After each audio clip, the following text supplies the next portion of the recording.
Hey guys, it's Graham. What's cracking? Oh boy, have you ever had this experience where you read a book and it's generally good, you have a very pleasant experience with it, and then every once in a while over the next, I don't know, 10, 15 years, it pops into your memory and you think, yeah, that one was pretty cool. And then you go and you pick it up to read it again and you think, this is actually way better than I remembered. More often than not, it seems like it's the reverse experience where you read something and you're like, oh, well, I liked this when I was younger, but it's just kind of mid now. But now I'm having the opposite experience with this book called This Is Not a Game by Walter John Williams. I'm pretty sure that I read this in 2011 or 2012, somewhere thereabouts. It's weird how your memory works. You read a book and you think about where you were living at the time, and since I've moved around enough over the course of my life, if I remember being in a certain apartment or house or whatever, I can narrow it down to a span of just a couple of years. And I'm pretty sure that this is when I read this book. I got a copy of it at a convention I went to, so it was probably Worldcon 2011. Every once in a while, these people will hand out free copies of books for reviewers and stuff. And I was big into the book blogging game back then. That was kind of the forerunner to me getting into podcasting and now YouTubing.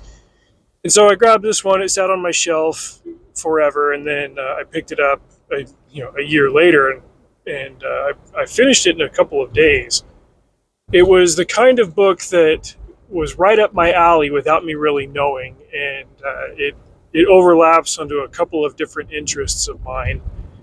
And now that I've got another 10 years at least of reading really good thrillers and some really bad lit RPG books. Zing, got to get it in there.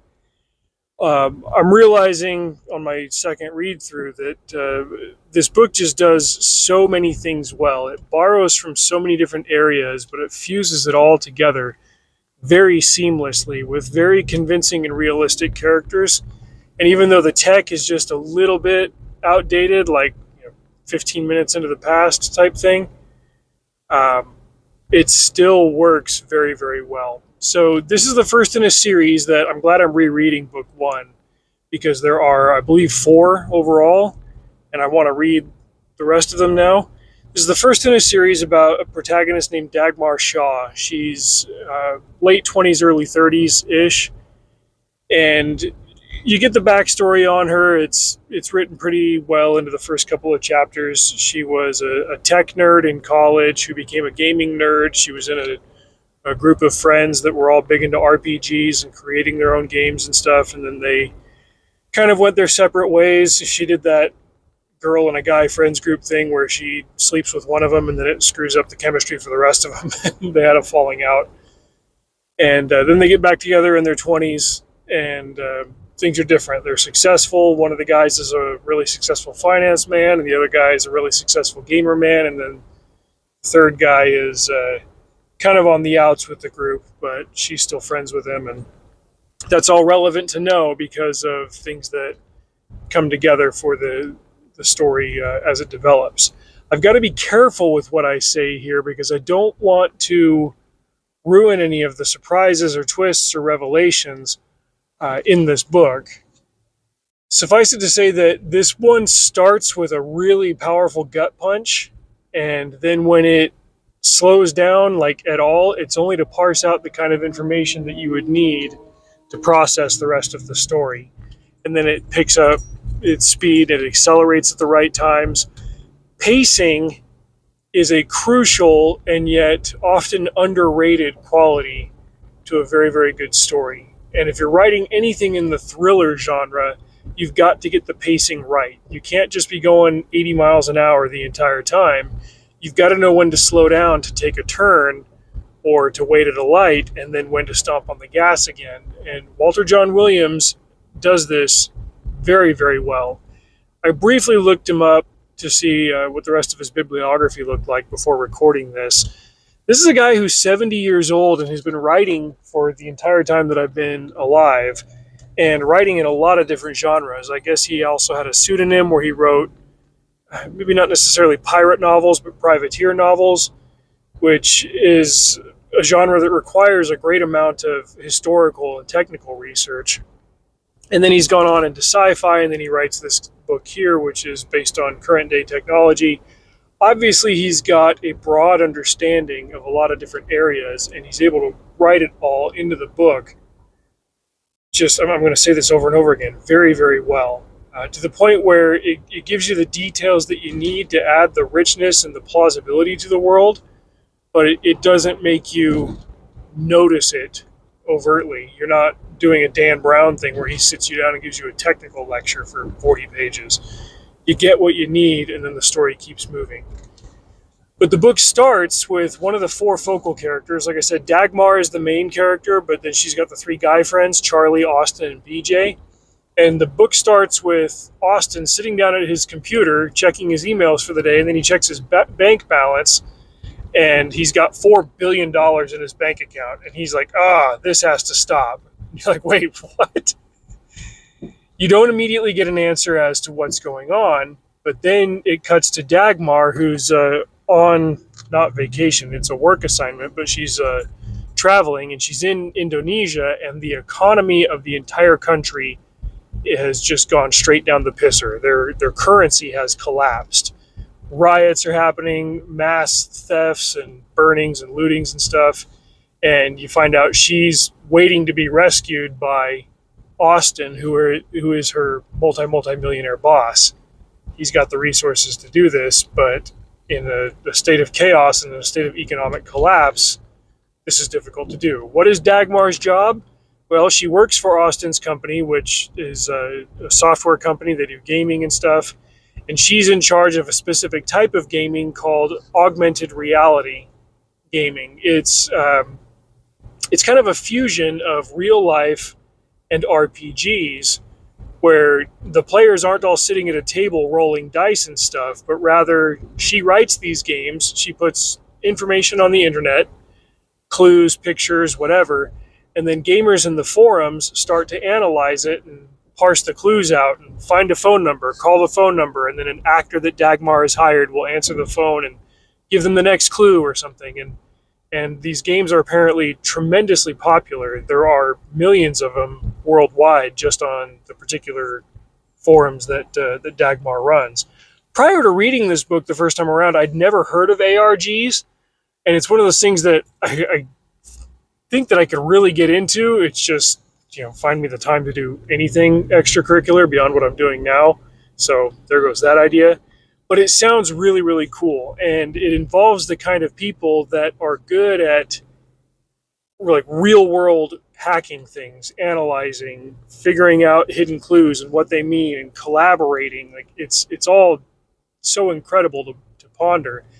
And it ends up having real relevance for the first leg of this story, because as Dagmar is in communication with her boss and with his mercenary assets, as they're trying to figure out how to get into Jakarta and rescue one particular person who's stuck in a high-rise hotel, Dagmar is still able to access the internet and access the forums for these games, and she starts a competition between her multi-millionaire boss and her devoted fans of the gaming forums, saying, hey, what can we do to get me out of here? And the gamers end up kind of winning the contest with the multimillionaires. And all of this is just the first act of the story. If we're looking at it as a 3-act thing, that's not me spoiling the arc of the story or anything. That just gets her back to the United States. There are 2 parallel stories that then happen from there. One of them is that other countries around the world are witnessing their currency collapsing one by one. Usually they're third world countries, but it's happening at a higher and higher scale. And all of that is connected to the beef that happens between Dagmar's friends. Boyfriends is the wrong way to put that. She only dated BJ, the guy who's on the outs.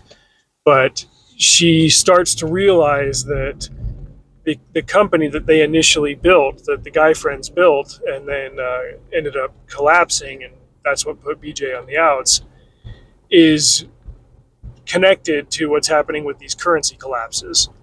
And that's all I'm going to say. about what the plot is, and I'm not going to give anything away with what's happening by the end of it all. But they make some very, very powerful enemies, and Dagmar was not involved with the company when all that went down, but she ends up having to kind of pull at the thread and find out what the heck is actually going on, and rely on the collective intellectual power of this augmented reality gaming community, or alternate reality, whatever the heck the A stands for, to get to the bottom of it. It is a fantastic mystery, and I appreciate elements of it even more as I'm reading it now, as I'm seeing, like I said, I read it in 2012 or so watching how the world has changed and seeing countries that have had economic distress equivalent to their currency collapsing, and seeing our currency being stressed to its breaking point. Watching Dagmar run the gaming side of a software company, and watching the software managers come in and start messing with an actual popular and functional product by forcing the gamers to start buying things that they don't need in order to keep playing it. I think, well, frick, how many times have gamers seen that happen in the last decade? It's all so fantastic. He's able to take so many real world things without making it about current year things, but just things that could happen in the real world and things that we've seen happen in the real world. Put it all together to tell a freestanding story about a particular type of gaming that I know nothing about, but I feel like I've got a decent grasp of how it works by the time this whole thing wraps up. This is an incredible book, and I gave it 4 stars last time. I'm pretty sure that by the time I get to the end of it on this reading, I'm going to give it 5. I wrote a review for it on Upstream a couple of years ago, just based on what I remembered. And shortly after that, I recommended it to Rob Cruzy, who was asking for ideas for a book that he was writing. It seems like a weird way of saying it.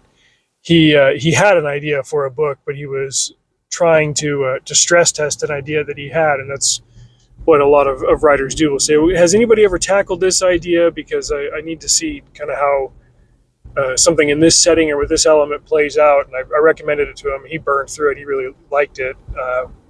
The book that he wrote after reading that one is not similar, we'll say, to This Is Not a Game, but he was able to figure some stumbling blocks out that he'd been working on with his own book. It's a very cerebral story that still moves at the pace of an action movie, and it's incredibly well done. And I'm glad to have found the audiobooks at my library, because I'm going to burn through the rest of this series. I just know it. But I give a 5-star hearty endorsement to This Is Not a Game by Walter John Williams. Content warning for language. That's pretty much it. Fantastic. Check it out if you haven't read it. Let me know what you think. Till next time, well, you guys know what to do. Drive safe. See you out there.